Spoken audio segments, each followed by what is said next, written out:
what I feel might not be best for my kids, I respect if you feel it's best for your kids. I also don't have a problem if you homeschool your child and mine is going to school. It's just the fact that I know my kids better, and I know that the homeschooling option wouldn't benefit them because they like to be outdoors.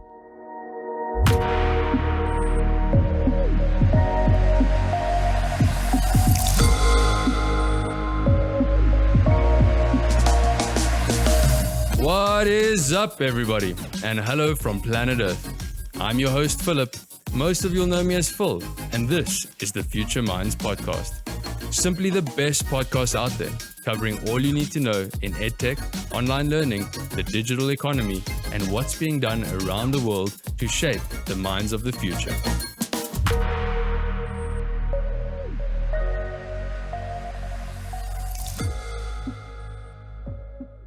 In this episode, I'll be speaking with Stacey Baisitse. Stacey is an official momfluencer for MomSays SA, an accomplished blogger, content creator, and proud mother of 3. She runs a popular blog focusing on the responsibilities of motherhood, building, managing, and maintaining a diverse family, and consistently delivers bite-sized content helping new parents navigate the challenges of parenthood. Stacey is a proud advocate for diversity and remains passionate about education and the responsibility of all parents to play an active role in developing their child's academic roadmap. In this episode, we cover topics such as the challenges of home-based learning during COVID, tips for first-time parents, the role that online programs play in the education journey, the future of home-based learning, how Smartick has helped her kids, and a range of other topics. I thoroughly enjoyed this conversation with Stacey, and I'm sure you will too. Without further ado, I give you Stacey Baisitse. Stacey, lovely to have you here. Thank you so much for having me. My pleasure. To start off with, tell us a little bit about your personal education journey. Okay, so basically I went to your traditional school. I completed junior school all the way through to high school. I passed really well. I'd like to think I focused my high schooling on more creative subjects. So I did geographic design, I did art, travel and tourism. I passed really well. I did, however, drop maths. So I did do math literacy. And the only reason why I did that is not because I was doing, bad in maths. It was bringing my aggregate down. So I decided to take math literacy, which brought my overall aggregate up. And that obviously got me into a really good university. I applied to study graphic design at CPUT, which is Cape Peninsula University of Technology. I did my first year, but what I found was it wasn't what I expected it to be. Because I am a creative person, very hands-on, I did find that the digital part of it intimidated me at that point in time. I was young, I just came out of school, and during my schooling days, we weren't exposed to much technology. So I think for me, as much as I loved the subject or the content of what we were doing, I loved the painting, I think the digital side of it intimidated me a lot, and I kind of strayed away from it. So unfortunately, I didn't finish my studies for that and other reasons as well, but I didn't get to finish my graphic design. I decided to leave university, and that's where I started working. I started working in a financial institute where I dealt a lot with numbers, which was quite ironic because, I dropped maths at school. But what I did find was that I practiced a lot. I made sure that, the technology side of it, I did my self-research. And in that company, I grew really quickly. In terms of what happened next, I got my first promotion as something called a virtual wizard facilitator. Again, with technology, where I did induction training for staff. Or via telephone. And that was hard because I am social butterfly. So I love interacting with people. I love speaking to people on a face-to-face basis. So when I had to do it telephonically, that was quite, like an adjustment. But I enjoyed that. That's when I had my first child. My daughter's 7. And yeah, I had kids after that. I stayed in that job for 7 years. And I decided to leave it where I wasn't feeling quite fulfilled. As I said, it was a financial institute to what I wanted to do in life, which was more artistic, graphic design, art. I felt like I needed to do something different. I'm not just a mom. I've got my kids now. I need to take the next step. And that is when I left my job and I became a full-time stay-at-home mom, but I also studied project management. So that's where I am now. Okay, well, it sounds incredible. One of the things that stood out to me there was obviously the decision to go down the maths literacy route. Would you argue that you sort of felt anxious about maths at school? I did. Yeah. But also because I never understood, how it would help me specifically for what I wanted to do. Do I regret not taking maths?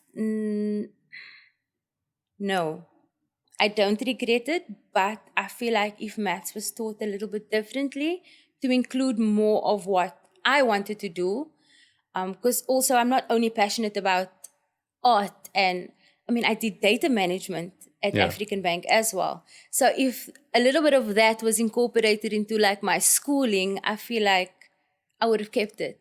But it wasn't, yeah, it was Okay. quite difficult for me. So tell me a little bit about your kids.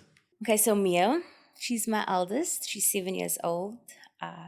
She's just like me. She just reminds me so much of myself. She's also my artistic little butterfly. She loves painting. And then I have Liam. Liam is 4 years old. He just turned 5. He is a little bit more analytical than what Mia is. And that's what I've noticed about them.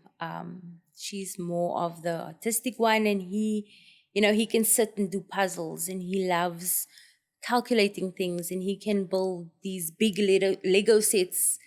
And that's something that my daughter doesn't quite enjoy. And then obviously my youngest one she'll be turning 1, so she's still a baby, but she's got a personality and a half.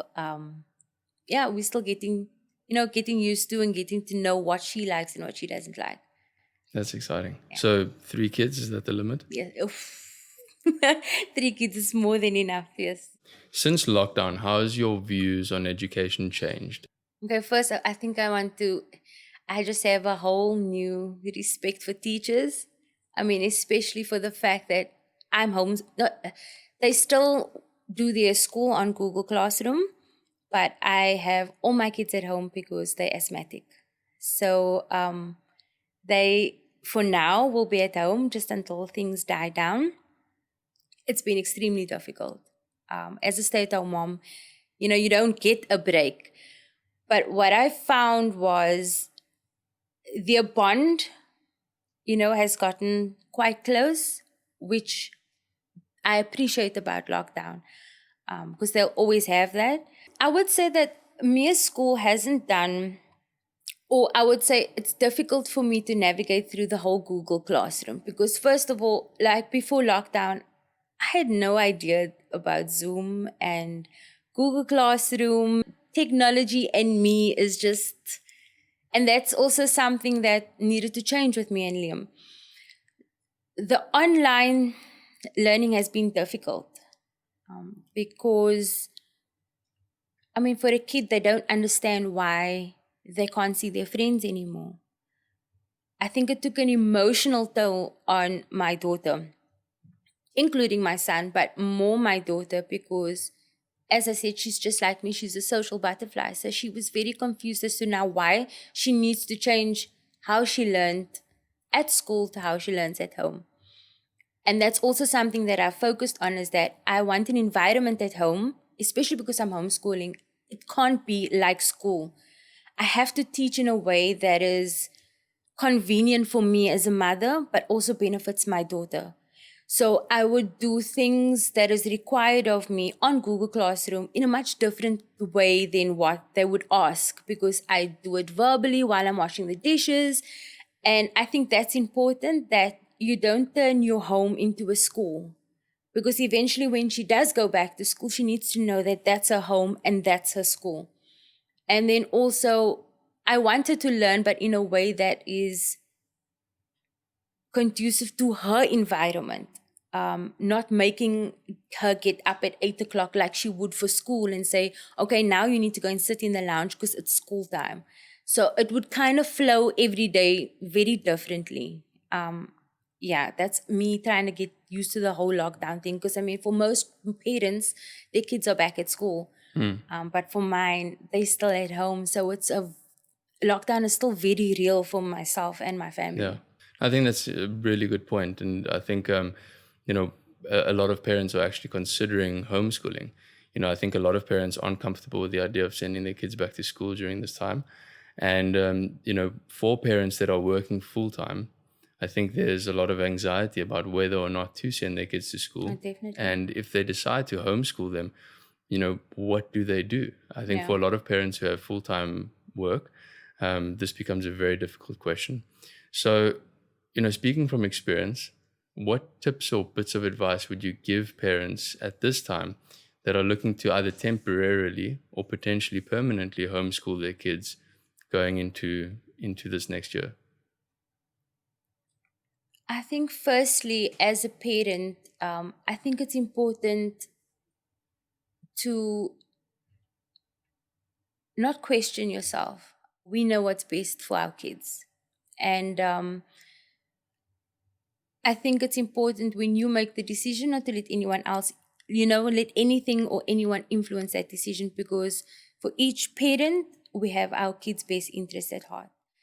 So for me, I would say you need structure. As difficult as it is as a parent, to navigate all these things that you have to do, there has to be routine.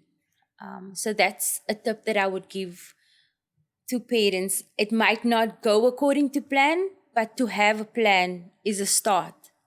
And it's important, especially to get the kids into a routine. So if they do deviate from the routine, at least they know that round about this time, this should happen.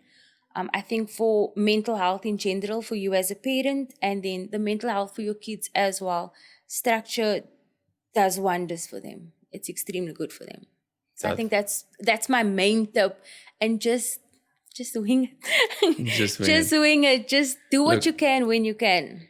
I think that's an incredible point. Some of the shortcomings of the traditional education system is that it can't cater for all learning styles.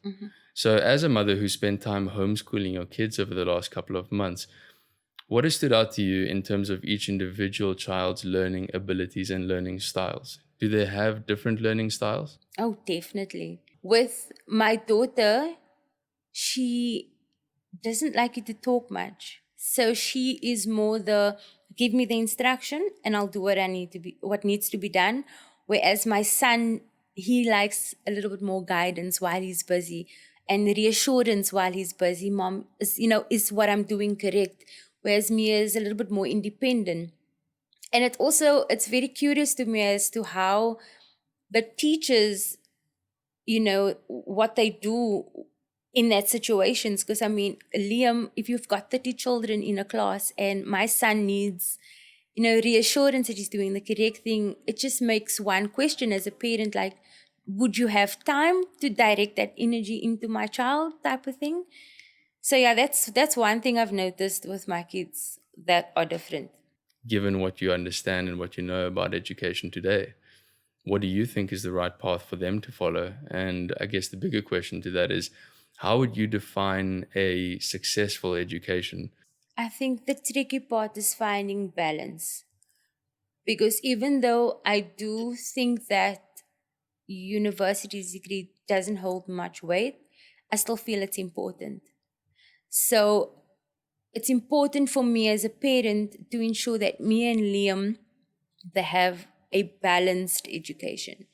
That's why technology is so important. I feel like because I've got access to the information that I didn't know at school, I didn't know growing up, we can do that on the side. So even though you at university, you doing your schoolwork, you need to, as a parent, do a little bit extra. I feel, in order for your child to do better, because the education system is just not doing enough for our kids. Us as parents, we need to find alternatives to equip them and enrich them and fulfill them in a way that we know is going to benefit them for their futures. Yeah. Yeah. I think on that point, there's been for a long time a big disconnect between parents, their children, and their education, and specifically children and their schools, and the connection that children have with their parents on an education or academic front. Something that coronavirus has most likely done is to bring the children and parents closer together. Definitely. And I think parents have obviously learned things about their kids that they They didn't know didn't know. before. In that regard, we know that in South Africa, homeschooling has become a hot topic. A Google search on Google Trends will show you that South Africa ranks second in the world for the search term homeschooling. So, a lot of South Africans are looking at homeschooling as a potential alternative to traditional education. Given all the digital programs, online learning platforms that are available today, how can a parent introduce these programs into the homeschooling curriculum in such a way that the kids maintain a regular routine? At school, you've got that sort of structured classroom environment. Yeah. At home, that structure and that discipline is lacking. Now, earlier you mentioned it's important to develop a routine. Yeah. But how do you instill that discipline in the student themselves? Look, for me specifically, my kids are too small, so they do what I say they need to do. All right. But I mean, things like putting up charts, that helps. And also encourage your child. Let them know the importance of it. I feel like in anything we do, especially with Smartick, if I can use me as an example, when I downloaded the app, I explained to her what it is, what it does, and why it's important. We underestimate the knowledge of our children as young as they are. And Mia knows that she needs to do it because it's important, because it's for her future. It's for, her to be able to do better at school. So I feel like if you would let your child know, listen, this is why you need to do it. This is why it's important.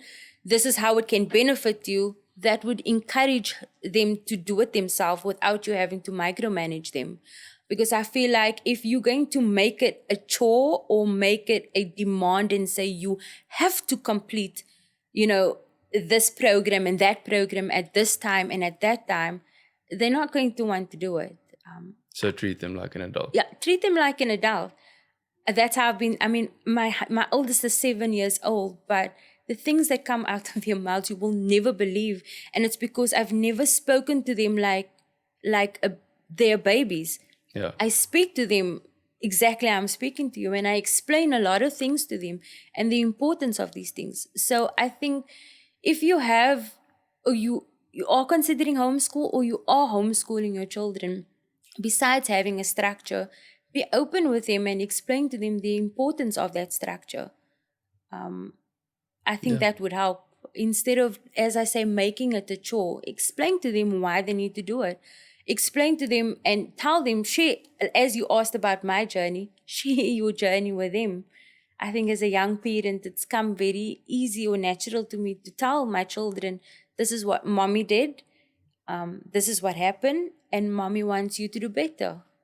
That's how I speak to my children. So I think that would help. Incredible point. What do you think about screen time, and how do you think technology or devices such as tablets or computers or mobile phones, if they've been exposed to them, have influenced your children? Both my kids have phones. They've had them from a very young age. They don't have SIM cards though, but they've got devices. We manage them. We have Family Link.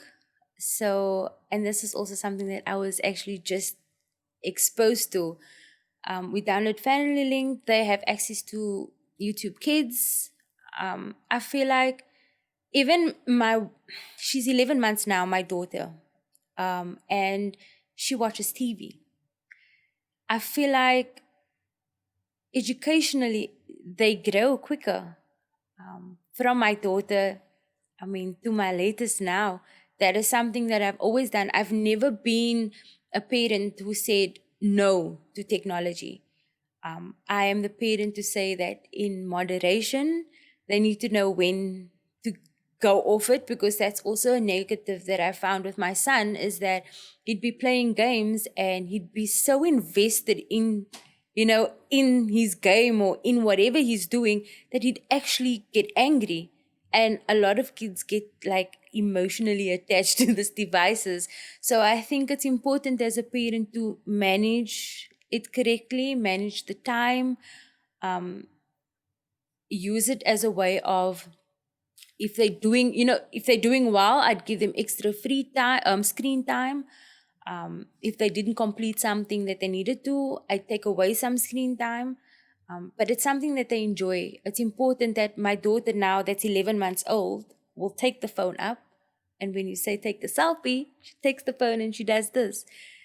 Or she knows how to swipe the phone. And we laugh as parents, but if there's an emergency one day or something happens, my kid will be able to unlock my phone, find my phone number, and will be able to contact me.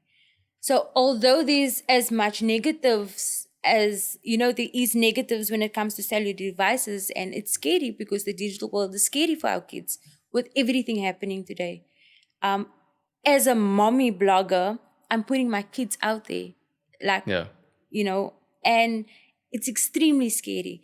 But I feel like if I make them aware of it, like you said, and I teach them how to use it correctly, it will benefit them in the future. Through the introduction of Smartick, for example, how do you feel, or how has Mia's home education journey evolved, and how's it helped her? As I said, most times I was busy to do anything with Mia. And that's where the mom guilt set in. I felt like not only has the lockdown taken from my child's education, but I'm taking from her education as well, because it's such a huge responsibility being put on my shoulders. And I feel like because there's Smartick, 15 minutes a day, I at least know that my child's brain is being stimulated. She's doing something, she's accomplished something. I get the emails to say how she's done, if it was amazing, if it was this or if it was that. I show those to her. It encourages her. And that's what it's helped me with. The fact that if I am busy, or I know that I can't get to, your conventional homeschooling routine, at least I know that my child is being stimulated by, a program that is designed specifically for her.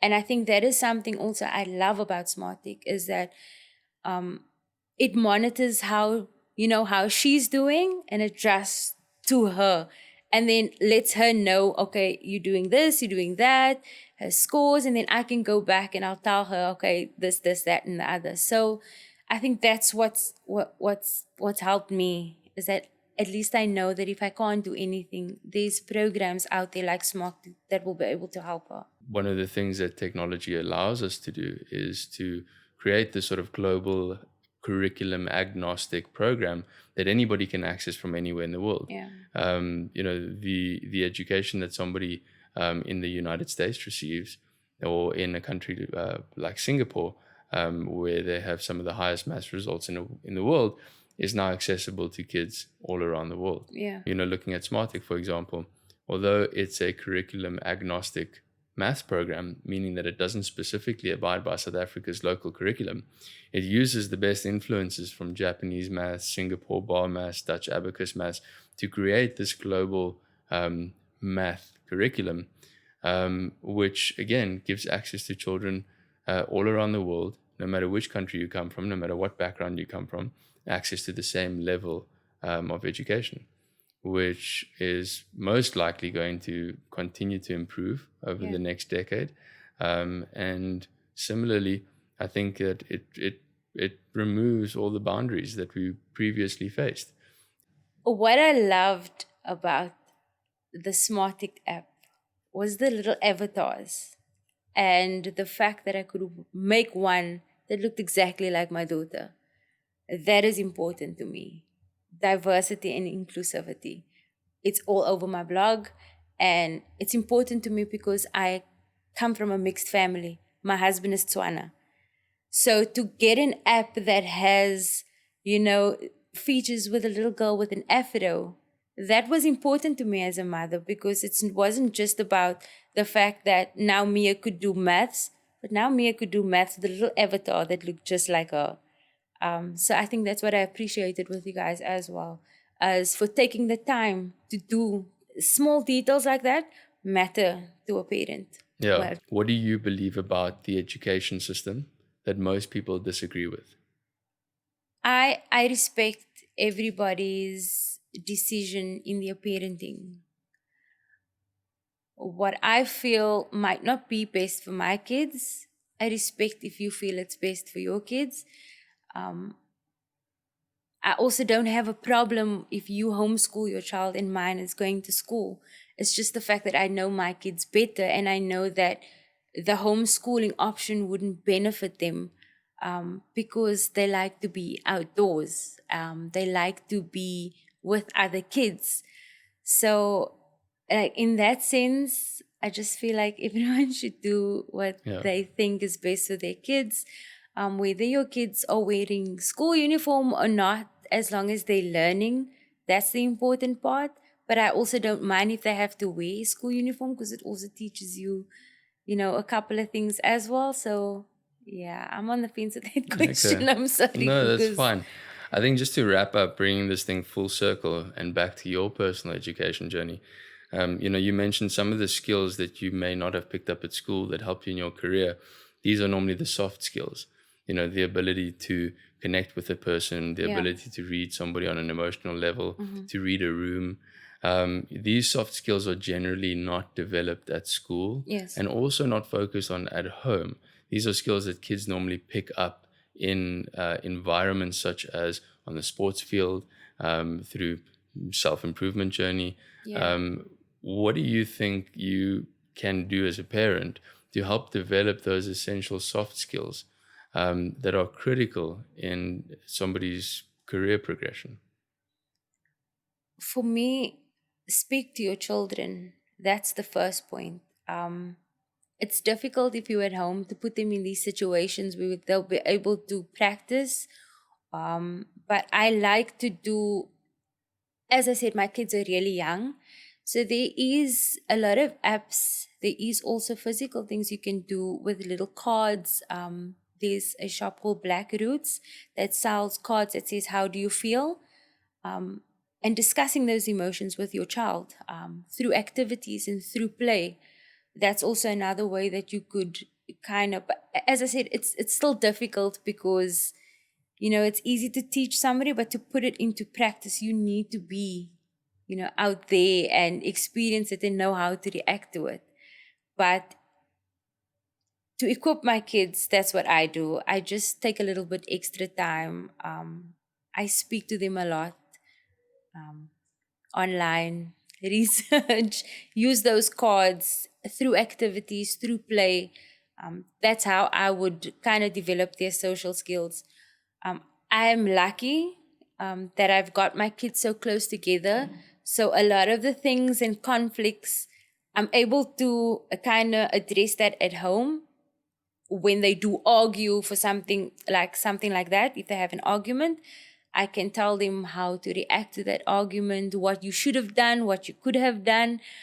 That would have helped them. But for a parent that only has one kid, it's a little bit difficult to teach them. So, yeah. Stacey, you're an inspiration. Thank you for taking the time to meet with us today. Thank you so much for having me. I look forward to the next time we talk. Definitely.